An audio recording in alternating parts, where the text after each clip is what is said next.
Back to Hardball. A coalition of liberal activists is gearing up to target conservative and moderate Democrats in the Congress who could block President Obama's big budget fight. Robert Hickey's coordinator, actually director of one of these groups, the Campaign for America's Future. Roger, this is Hardball. You guys now believe there are some Democrats out there, Evan Bayh, Michael Bennet, Blanche Lincoln, U.S. senators on the Democratic side, among those three, who might be off base during this big fight over the budget for the president. They're not going to be with him. Is that what you think? Well, some of them have raised questions about whether they're going to be with the president or not. And so we have a secret weapon that we're rolling out, and that's democracy in their states and districts. We don't have a lot of money that we're going to spend. How much you got? We don't have money. How much you got? We've bought in 5 districts around the country, very small buys. How much? It's not about money. How much money do you guys have to wage this campaign? $100,000. It's nothing. Total. I'm talking about democracy. People in their districts and states talking to them about. Do you have access to the Obama list of people who supported Obama? No, this is not. You don't have access to that list. This is an independent effort. Okay, so how do you activate people who are pro-Obama to scare these Democrats into supporting his program? Chris, do you remember when many Democrats were not willing to stand up for Social Security? They thought it was going to pass under George Bush. We're the groups that taught the Democrats how to fight on Social Security. We're the groups that said it was okay to be against the war. And gradually the Democratic Party came around, even the more conservative ones.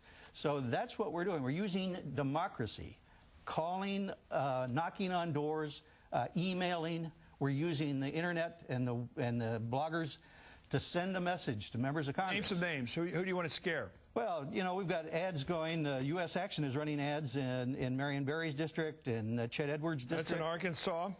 In Texas, Alan Boyd and Bob Etheridge, who had some ads running in their district, just came out and said that they're strongly in support with the president. With the president. Very good. Are you going to encourage or discourage the president from betting that he has to succeed, has to have one big vote like Reagan did and like other presidents, George W. In other words, put it all in one filibuster-proof measure that can go before the United States, no BS here, passes with a majority, in fact, with 50 votes plus Biden's, the vice president's vote. Are you going to encourage him to go that route or to sit around and mess around with this stuff for a couple of years and never get anything passed? I mean, I'm loading this question. Now is the year. Because I think there's only one. Thank you. Now is the year. So you're basically, your groups, generally, your mindset is, and we're talking win while he's still popular. We're talking about things that are popular. Energy, health care, education. These are things that the American people know will help the economy.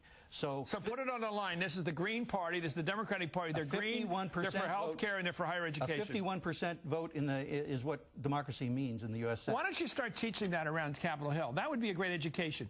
You know, Chris Rock once said during the primaries, how come we never heard of superdelegates till the front runner was African American? Yeah. That was a wise guy comment, but everybody knew what it meant. How come we have to have electoral votes? Why can't we just have popular vote? How come we have the Supreme Court? Every time we think the majority is going to rule in this country, there seems to be an impediment, whether it's the Supreme Court, it's the Electoral College, it's superdelegates, and now it's you got to get 60 senators. How come we can't have democracy? Chris, I think most Americans think 50%, 51% is the way you win. That's the way. That's the only way you get anything done. That's the way you do it if you use the budget process, and people support what Obama is trying to do. So we're telling them, we're telling senators, get ready to vote 50. Okay. Let me play devil's advocate, although I don't want to be devil's advocate here. I will.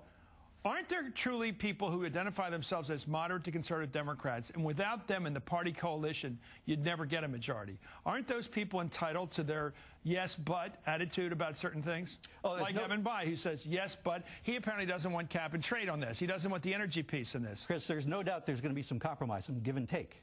The question is whether Democrats are going to prevent this president from being successful. That's the question. And we're being very sincere with these guys. We're talking to them. Many Blue Dogs, for example, are strongly in support of the president and his budget because they know back in their districts people are losing their jobs, they're losing their health care, they need stimulus. And I kind of view this as the second stimulus, the budget that's being passed. So it's a very popular thing to be talking about in places like Indiana. The president tonight is going on national television. He's going to reach 20, 30, who knows how many millions of people are watching him at 8 o'clock tonight in the East Coast and across the country. It'll be repeated and talked about all night. Do you think he can stir the country enough that those recalcitrant Democrats, those skittish Democrats, will get back on base? I think this game is still wide open, and the president is a very powerful speaker, and he got elected with a mandate.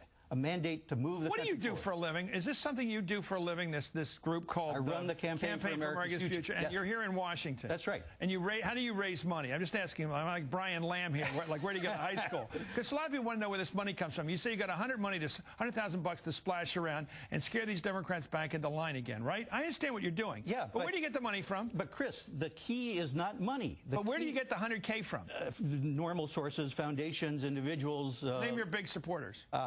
It's a whole lot of little supporters is really what it is.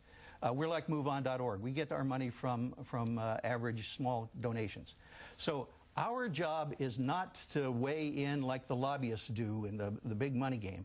Our job is to activate democracy and make it work, and to get people out in the districts to tell the candidates and their members of Congress, people are going to have to meet so the I've got voters. you on record. Big casino, go for it, right? You want him to go for it. Go for it right now, this year. Thank you, Roger Hickey. Very straightforward. I heard you were a quiet guy. You're not a quiet guy. Up next.